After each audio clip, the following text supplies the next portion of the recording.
Lied Can Fly, podcast for contemporary art song. Hello and a warm welcome to Lied Can Fly. My name is Sabine Bergk and I created this podcast to bring contemporary art song more audience and just to make it more accessible for many people. And it's a dream to do this. And today I'm very blessed and happy to have Roderick Williams as a guest. Hello, Roddy. Hello, how are you doing? Fine. I'm so happy to have you here. I must admit, I'm from Germany, but I should have known you. But by some chance, I didn't know you at all. And I was in Oxford last autumn, and I just went to the song sofa, and it looked quite sympathetic. And then I heard you sing, and I heard your voice, and I was like, wow, this is just so great.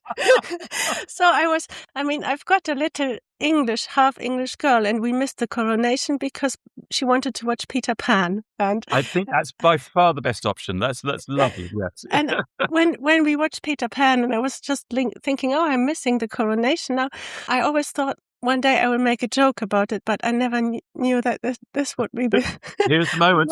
It's right now. So, Roddy, you're a composer and a singer, and I'm just saying composer in the first because you composed when you were 14. Very often you're singing an art song called The Angel after William Blake, and it seems a complete work, and sometimes it happens to us when we are young, and it can also not happen for 30 years, but it can happen constantly. But how does that feel for you is it like reconnecting to your childhood, to your youth when you're writing art song, and or is it like a constant flow to write art song in your life? It's a very interesting question, and it's difficult for me to unpack. I think the first thing is that I'm very comfortable describing myself as a singer to people, and I'm less comfortable describing myself as a composer. So it's interesting that you put it that way around. And friends of mine have been trying to persuade me that I need to get over this and admit freely that I'm a composer. I think for me, a composer is someone in the Beethoven mold who strides around in life over the heaths and the meadows with fugue subjects or inspirations for a string quartet or symphony occurring to them, and writing them down little sketchbooks and writing symphonies that they then put in a drawer, and their genius is discovered 10 years after their death. And that's a composer to me. What I've always done from the earliest age, much less than 14, when I was tiny growing up in North London with my brothers and my parents, what I've always done is written scraps of music for the people around me to perform, whether it was my brothers on 3 Descant recorders, that's a terrible noise, by the way, or for my father to sing. He was a management consultant when he was working, but he had a lovely singing voice. And so I wrote the song The Angel that you mentioned, and a companion piece, The Shepherd, a song from Experience and a song from Innocence by William Blake. And I wrote them for my father to sing and for me to play, not because there was music pouring out of me in some sort of wonderful artistic way, but because I wanted to make music with my father. And that was a very simple way to do it, to write something that I could play. Because if someone else writes it, it's quite likely that I'm not going to be able to play it. I was not a very good pianist. So I write music that I can play and that my father can sing within his range, a lovely tenor range. And that is a practical solution to finding music. I would have laughed if someone said to me at that age, "Oh, Roddy, you're a composer." No, I'm not. I'm just... It's sort of the Hindemith approach. This is Gebrauchmusik. This is something I can use right now for fun. And then my elder brother was a violinist as well as playing the piano, and my younger brother was a very, very accomplished guitarist. So I wrote songs for voice and guitar, and for us to sing right there. And I played the cello at school, so I wrote cello music. It's entirely practical. I wrote for my friends at school, then at university, and then when I was a school teacher, classical music teacher, I wrote for the choir. Again, very practical solutions to problems. We have a particular event and I need a certain piece and I'm looking around for repertoire. I could go to a library and try and research music and find music, or an easier way, a swifter way, I just write it myself. It's right there. So that's a very long answer to a very, very simple question, but that is the way I've always approached music. As I've got older in the last 20 years or so, 20 or 30 years, people have begun asking me for music. mostly for the same reason, that they have a particular program and they have a special need within that program, maybe a transition between one composer and another, or maybe an encore piece they want that's amusing, light-hearted or something, or whatever. And they've asked me to write it because they've seen me do that myself. As a performer, I've often programmed my own music. It's very simple. I know there's huge numbers of composers who are desperate to find someone to play or sing their music. And they're always asking, please, I have this song that's written. Would you consider it? Lots of stuff. Well, I jump the queue because I am a performer, so I just program my own stuff, and that is the way it's happened. My friends have heard me sing my own music, then they've started asking me for it. Choirs have started asking me for music, and then orchestras start asking me for music. I have no idea why, and suddenly I discovered that I'm a composer. Roddy, there's this word from Franz Kafka saying, I only know it in German, Wege entstehen dadurch, dass man sie geht.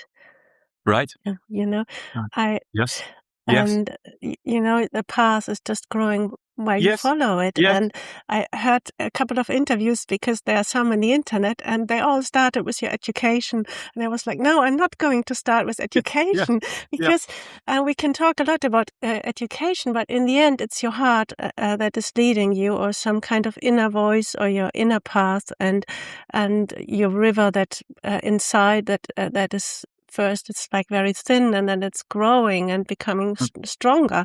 And while it becomes stronger, energy is coming from outside and asking you, and then it becomes stronger again. So I think it's some kind of a natural flow. And it's also much easier to be able to look towards, as you're on that journey, to look behind you and see a path that looks entirely logical and meant and almost designed. But when you're looking ahead, you just see kind of ranges of possibilities. And, I could go this way, I could go that way. I could write this, or I could sing that. And there's been a lack of planning in my life that I found really organic and satisfying. And it means that I'm not driven by ambition. I don't think I'm driven particularly, but yeah. Oh, that's so wonderful. And it's so refreshing. It's so refreshing, And at the same time, when I heard you sing, and I heard you sing for the first time, so I had nothing in my mind. And you were just saying, when I was a teacher, I would try to catch the last row. And it caught me immediately because I don't like it when the interviewer talks too much about him or herself, but my father was in orphanage homes after the Second World War, and he had no chance to get any higher education, but he was very talented in music and he had a wonderful voice. And so he sang, as he grew up in Munich, he sang with Karl Richter, and suddenly they were on stage in Bayreuth. Yeah. Oops, and, how did that happen? And then there was some other teacher who gave him a violin because he thought, there's some kind of musicality in him, and he could never live this, so he gave it somehow to his children. And I was the one who wasn't playing the violin in my family. So my sister went to a concert and playing the violin, and I was holding the hat for the people throwing the money in. So I was doing a whole concert journey without doing any music. And so now I'm doing this podcast. Sometimes I'm just laughing about myself. But it's so crazy. When I started to work for opera and I staged Winterreise, there was something very deep happening. And that's what I think it's about education, but at the same time, the power of art is just getting you in such a way, and then there's something that is leading you, and it's not only education. Sometimes art songs happen because you're totally lovesick, and then you write 200 songs because you miss somebody, and it's not because you're so ambitious and you want to be played and by the BBC. You were just totally lovesick, and suddenly you're played by the BBC or somehow. It's funny, isn't it? Because if you take the word art out of that and just like song, then anybody in the that you meet would be absolutely happy with that idea of someone lovesick they sit down with their guitar or even the piano, and they write 200 songs, and then they have an album deal, and they go off and become rock stars or whatever it is. But people are very happy with that. When you put the word art in front of that, then there's a little barrier comes down. They say, "Oh, do you mean classical? Classical? Oh, no, I don't go to that. No, that's not my thing." I find that there's a bit of a shame. Because I can't help but feeling that I've just been singing Die Schöne Müllerin last night, in actual fact, out here in America, and I get the idea that that's exactly where he approaches it. The idea of him sitting in a room and just pouring this stuff out of him. A bit of love sickness just unlocks something Totally. where he goes. Yeah. And then we are already at the point where we're talking about the song you picked for today is called A Code. Mm-hmm. And it's about art, but I totally missed and I jumped over presenting you to the German audience, and it happened to me as well with Judith Weir that we started talking immediately and I forgot to talk about her biography. So I have to do it very quickly before we go deeper into the A Code that you picked, and it's really about what we are talking already. We're talking already about let's this. find out about me. Who on earth am I? Yes. So what I found out, just to make it short, it's so interesting because you've got a Caribbean mother and a Welsh father, and to me that is like thunder and lightning. It sounds so. It sounds full of life and full of friction and very different countrysides coming together. And which part in Wales did your father come from? He's it's funny when you ask me that, I realize that there are some details about them I'm not entirely sure about. But he's lived in England all his life, so he describes himself as Welsh, hence the name Williams. Williams is a good Welsh name. He describes himself as Welsh. But as far as I know, and he's half Scottish as well. His mother was Scottish, his father's Welsh, but he's lived in England all his life. So therefore, I identify as English, and I look to my father as a true Englishman. So even he and I disagree about that slightly. But he's a very good stereotypical Englishman who, in the 1980s, went to work every day in the morning, came back every day in the evening at exactly the same time. You could hear the key in the door at 6 o'clock. That's my father coming home from work, Monday to Friday, and Saturday and Sundays of the weekend he had to devote to his family. It's a completely different pattern of living that we would recognize today, certainly in the artistic world and kind of in the world in general. But that was my father, traditional English, lovely man. And my mother, my wonderful Jamaican mother, she came to France. She came over to Europe. She started in France, working as an assistante because she was interested in foreign languages as she was growing up in Jamaica. And I assume that she found Jamaica a little bit of an educational backwater. She was an intellectual and a precocious intellectual. I think she describes herself in those sort of terms. So she wanted to escape Jamaica and go to where art and culture really flourished. So she came to France, met my father on a train. That romance blossomed, and they were married in London. So that's the kind of shape of their marriage. Wow, and then you were raised up in London, but also in Oxford. Yes, and you were a chorister, I think, at Christ Church Cathedral, and also. Yes. A scholar at a Magdalen College. So that's right. There's a little caveat here in case my brother is listening. There's a very small detail here. My brother was the singer at Christ Church, Oxford, as a chorister in the choir.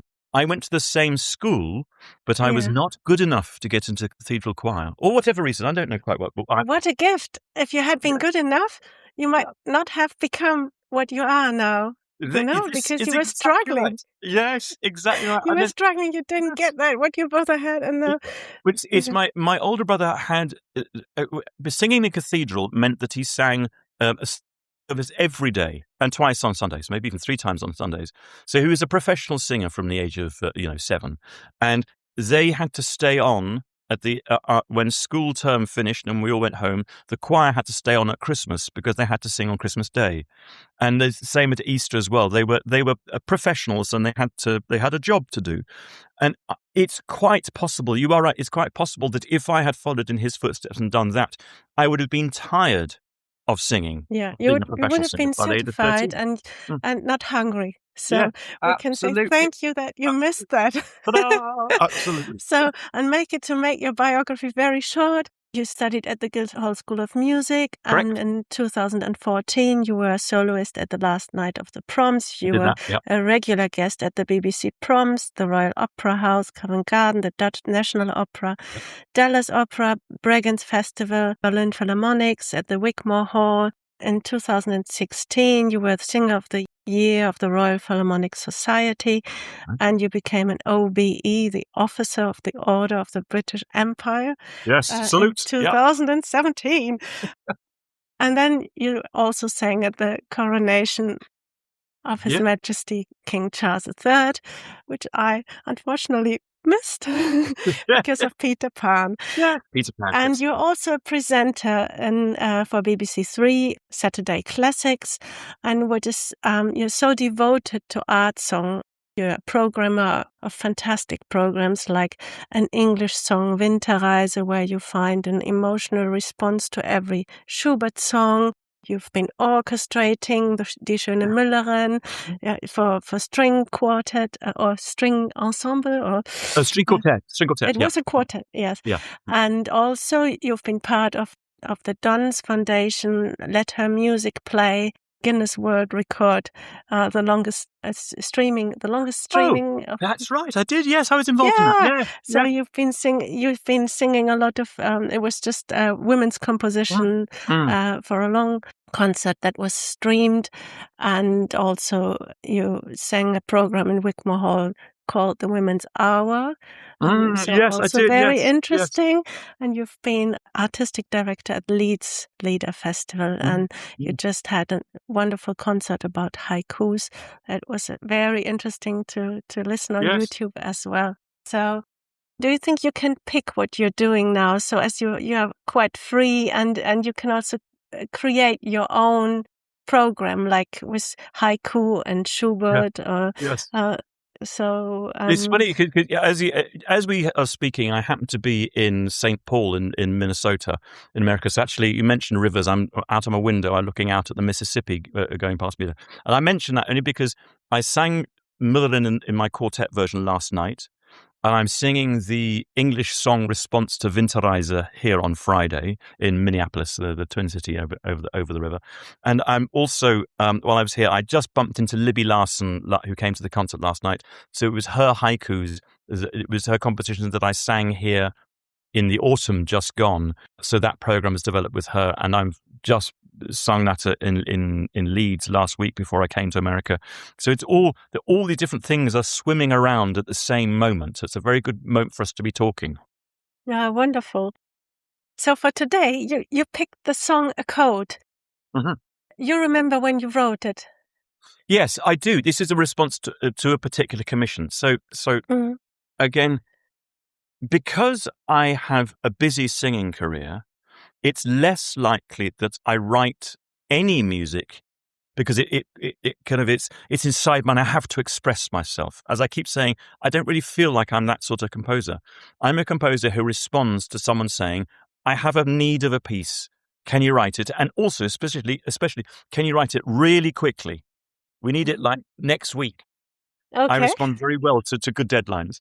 So in this case, the NMC is a fantastic organization spearheaded by Colin Matthews, the composer. He's a real composer, to record contemporary music, and particularly British music, but I suppose beyond. And they decided to create a box set, 4 CDs, box set of a survey of song composition. It sort of feels like a millennium thing, but I think it was actually shortly after that, maybe 2003 or 4. I can't remember. I'll look it up.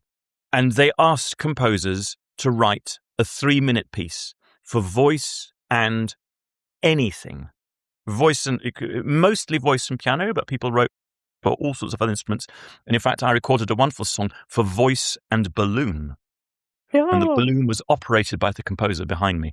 It was mostly a cappella, but he operated the balloon. So that's out there. Check that out. It's an amazing. Tika Tika Ha, I think that was called. I wrote a piece. I found a poem, A Coat by William Butler Yeats, and it was suggested to me by my father, and he put this in my direction. And I thought it looked short, brief enough for me to say something within 3 minutes. Because one of the things that I've always done as a sort of, I've mentioned Hindemith already, haven't I? But as a sort of workman-like composer, is that I look at the brief, I look what someone has asked of me, and I try and give them that. So I wrote a song that lasts pretty much, within a few seconds, 3 minutes. They wanted a 3-minute piece. I gave them a 3-minute piece. I've always found it very strange when people commission art, what they say. Roddy, could you write us a piece of music? And I say, yes, what would you like? About 12 minutes.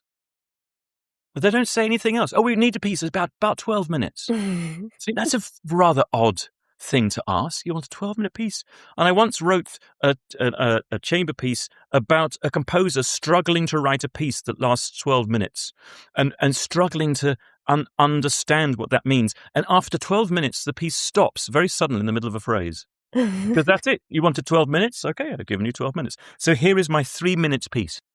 Wonderful. And I have the feeling when you say you are just doing it like a craftsman, but you're going to read the poem first, but there's a semicolon, and I think you even composed that semicolon. When I listened to it, I felt like there were so many details in it, and as we were struggling about this education and art thing, this poem is just about that, about being educated and writing some embroidered artistic thing, and there's a kind of vanity in it, and some kind, in German we say abgehoben, and then suddenly it crashes together with the audience and with the world, and something very low is happening, and the artist is kind of in despair and in the end he's going totally crazy. But as he's going beyond his limits, and he says, then in the end, I could even walk naked, it doesn't matter. Yeah. The thing becomes an artwork. Yes. So yes. Only because it comes together with the world, and there's this fiction, and it's not lying in the Schublade in the drawer. Yes. But as you say, you need something very practical, and it's very close to life and to the person and to the musician. You go beyond this, and then the artwork just happens. And I felt in your composition in the beginning, I can even listen. I can see this embroideries when I listen to your score. Yes. And there's this crescendo, and you feel like, oh, now it's going up to your throat, and he might even start to vomit because it's all so artistic. Yeah. And then you go into a deep depression, and it's getting very dark, and then there's this semicolon that I can really hear when I listen to your song, and like a little breath or a little break, and then you start again, and then it becomes free, and I feel that this freedom that is happening in the end, and the repetition and the ABA repetition, this freedom is just where you think, oh, maybe he's mad now. The thing becomes an artwork. So that's what I feel about this song, that the struggle about art is just also becoming free from all this thinking and all this ambition. That's it. I actually know what, Sabine. I find it strangely moving to hear you describe that, to analyze it in those terms, because I've never really thought about it too deeply. But I find myself agreeing with everything you've just said, with your description of it, and almost to a certain extent understanding explicitly what was not exactly subconscious, but in composing it, wrestling with certain issues. If you can imagine me sitting there thinking they want a song from me, and I'm one of 100 or so composers. I can't remember how many. And the great and the good, and I mean real composers, Colin Matthews, professional composers, full-time professional composers were being asked to contribute to this. And I was, of course, singing some of their songs. And then they said to me, oh, Roddy, we'd like you to write one too. And I feel myself to be so unworthy in such company I was sitting there in front of a blank piece of paper, fortunately not entirely blank because I had the poem, so there's a starting point. But I'm sitting there thinking, how can I possibly write a song that will sit alongside a program with Harrison Birtwistle?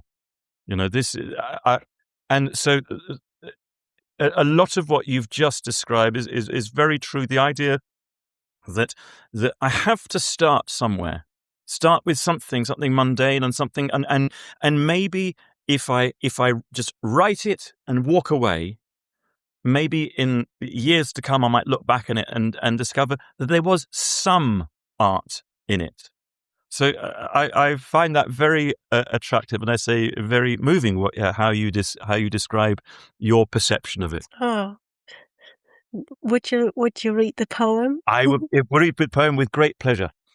This is a coat by William Butler Yeats. I made my song a coat, covered with embroideries out of old mythologies from heel to throat. But the fools caught it, wore it in the world's eyes as though they'd wrought it. Song? Let them take it, for there's more enterprise in walking naked. Oh, and I see him smiling totally free and just balancing somewhere on the street. And outside there's this concert hall and they're playing it, but he's just walking around naked somewhere else. Yes. Yeah. You could sum that up with the one word, whatever. Whatever. Okay. Shall we listen to it now? Yeah, indeed.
But the fools caught it,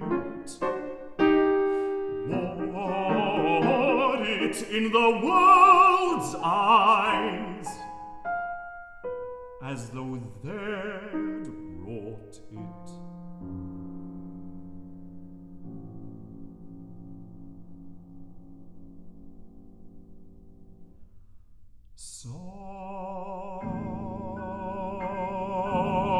Let them take it, for there's more enterprise in walking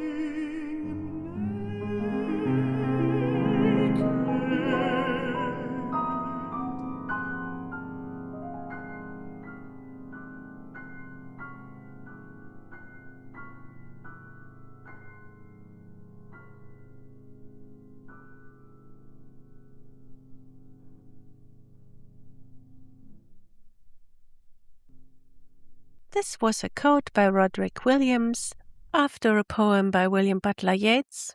The singer was Roderick Williams, and on the piano was Ian Burnside. thanks to NMC Recordings for giving us the streaming rights. Yes, I think it was. I think 2015. Somehow the recording. Yeah, maybe I was just noticing and following in the score there that I've dated it 2008, so it must have been Good. around that time. Yeah. And Roddy, this is exactly why I started this podcast, because I started writing art song as a writer, as a poet, because I was lovesick, and so it just happened to me, and I was deeply lovesick, terribly lovesick, and I was walking through the snow with a broken foot, and so is it broken heart? No, broken foot. Okay. With a broken foot. The reality was a broken foot, but also a broken heart, and I had to stage a Mozart opera at the same time, and I lived in an apartment that was heated with coals, and it was charcoals, and it was all a very crazy time and very hard for me, and so it helped me to write. And I found a composer who worked at the theater as well, and we started to write together. So that's how it happened, and I just tell this because it took around 6 to 7 years for the first performance. There's such a big gap between writing something and then you've got one performance, maybe years later. Yes. And then there's nothing following again, and nobody will ever listen to it. So we could finish the Yeats poem like, I'm walking naked, but nobody sees me anyway. So this is this fatal situation of contemporary art song, because there are not many recitals even of romantic art song. Well, there are festivals, but in the normal theater, everyday life, there are not many recitals in a year, and then it's always the passion of one singer who's organizing a nice program and invites a composer, and then it happens, and then that's how it works in Germany. But it's very active. Art song is very actively practiced in universities, and many young composers start with writing art songs to train themselves. So, but it's all so spread in all the directions, and nobody ever gets what anybody else is doing. And then I started this podcast exactly to let this wonderful naked composer is seen, at least. Yes, try and make those connections. It's very interesting, actually, for what you say. I happen to be going later on this afternoon, over here in the States, to go to University of Minnesota over in Minneapolis to work with 3 young singers there in a public class. And one of them has brought a song, Robert Owens, a Black American composer about whom I didn't know anything, and he's written actually Hermann Hesse poem "Im Nebel." So I find that very interesting. That I'm discovering how much influence Hesse's poetry had in America in the 1960s. I'm doing a bit of research and discovering this, something I didn't know before. And what often happens is that in taking these classes, young singers bring to me music that I didn't know before. Each time I do this, I'm listening. I think, oh, that's an interesting song. I'll remember that one. Because I've got them now on my iPad. I think, oh, I'll just do some further investigation. How many other of these songs? This Im Nebel is part of a set. So I'm thinking, oh, what are the others like? And on several occasions, I have become aware of and then programmed contemporary art song because it was brought to me by a student. Thinking of Carmen Snickersgill, who's I see has got a premiere coming up at this year's BBC Proms. She wrote a song to Humanity. Is it Humanity I Love You or Humanity I Hate You? I can't remember which way around, because he says both in the same poem. It's a fabulous poem. And a young lad brought that to me 15 years ago. And I said, that's a beautiful song. Can I see the music? And he gave me a copy of the music. And sometime later, it fitted perfectly into a program that I was devising for the Britten Peers School in Aldborough, in Snape and Aldborough. So that's how I make these connections. And that's how I'm always on the lookout for new inventions, new. And isn't it just an endless river once you Yeah. start Yes.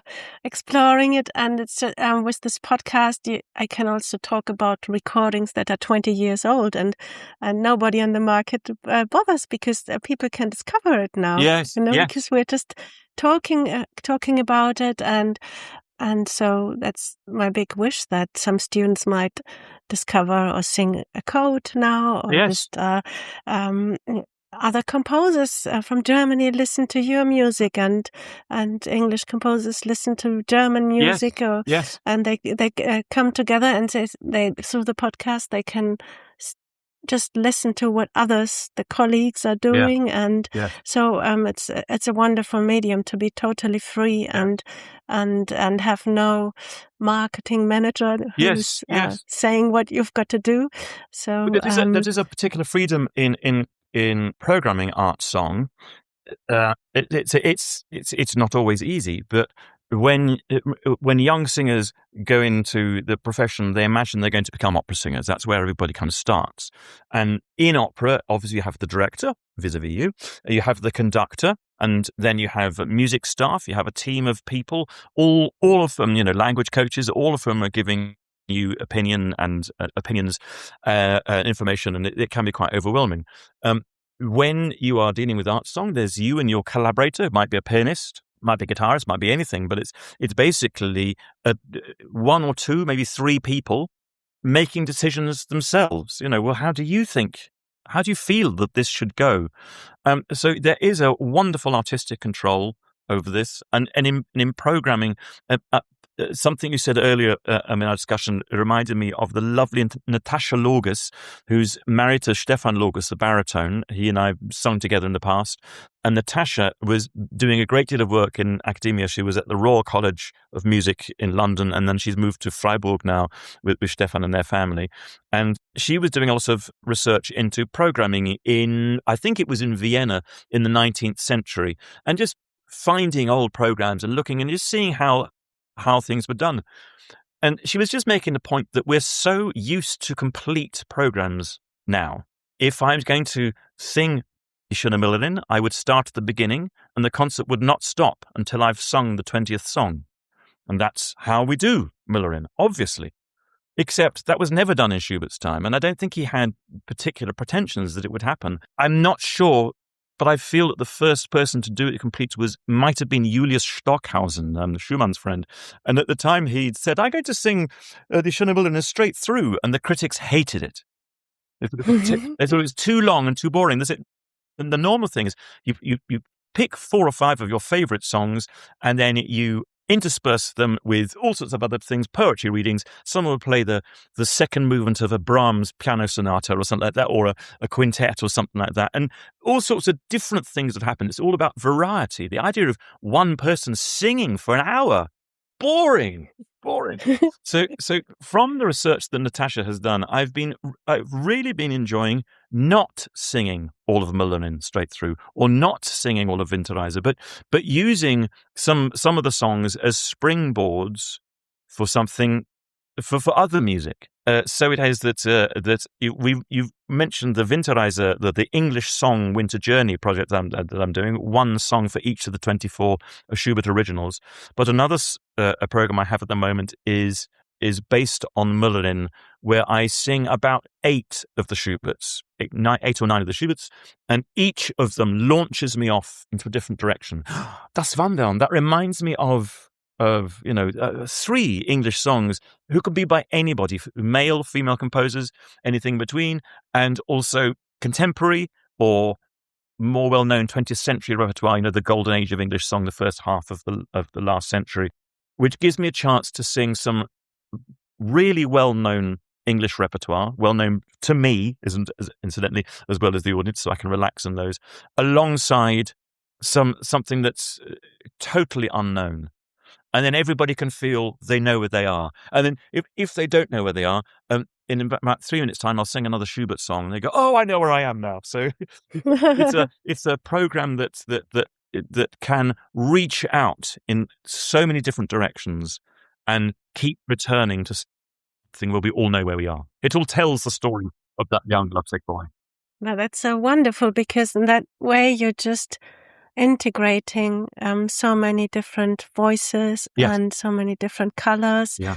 And but is there something special about Schubert for you? Is it like being at home?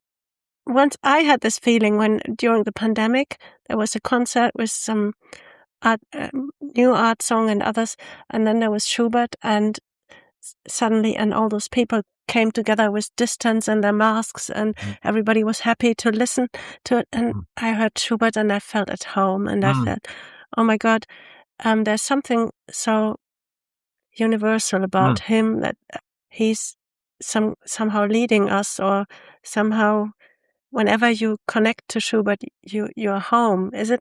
Do you have the same Yes. feeling? Or? Yeah, to a certain extent, I think there's still language is important to me. When we sing song, we tend to create song in our own language.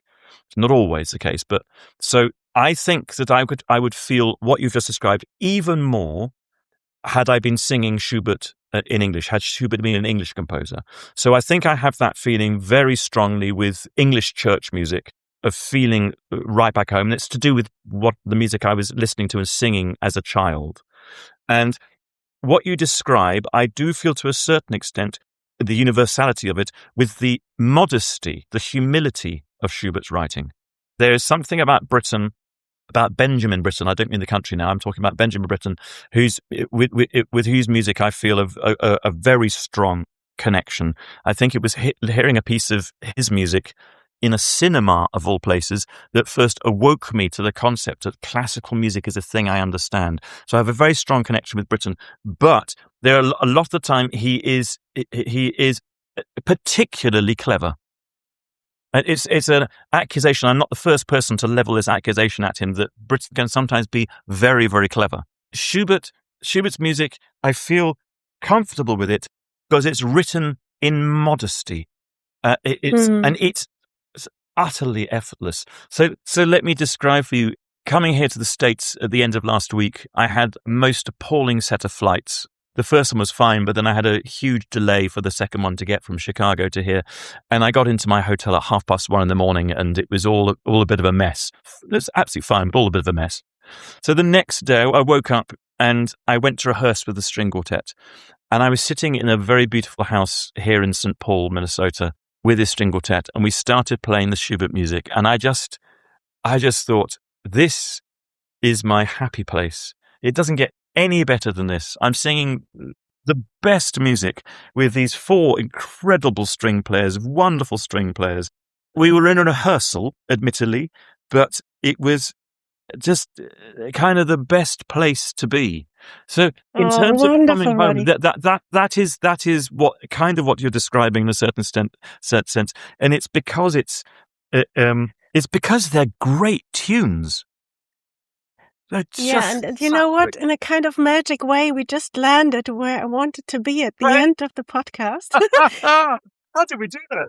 I never know how I will land there, but you also sang Schubert in English, yes. and I found on YouTube Du holde Kunst in English, and this wonderful translation by Jeremy Sams. Jeremy Sams, yeah. But come what may, the healing power of music is there to help us live and love again. Yeah. And I listened to it so many times. It is so true. And wherever you are and whatever happened to you, as you say, you're also a composer of wonderful pieces for choir, and there's a wonderful piece called Let Nothing Trouble You. Yes. And it feels like it's a consolation to your soul, and you can be in peace whenever you enter that wonderful place. You can be in peace, and it really helps us to live. Yes. So art song for me has some basic need. It's not something that you sing in a concert hall. It's for I only survived with art songs. So, this being so lovesick. Yes. And it's a medicine to our century, and I would wish so many more people to listen to it and to be happy with it. Amen to that. I couldn't agree with you more. That's a beautiful way to express it. Yes. Oh, thank you for being my guest today, Roddy. Thank you so much. Sabine, it's been an absolute pleasure. Thank you so much for having me on. This was Lied Can't Fly with Roderick Williams. Thank you for listening and hope you join us next time. I would like to say a special thanks to Sydney Corbett, Angela Davis, and to Moritz Eggert, who are supporting this podcast for more than 3 years. Thank you.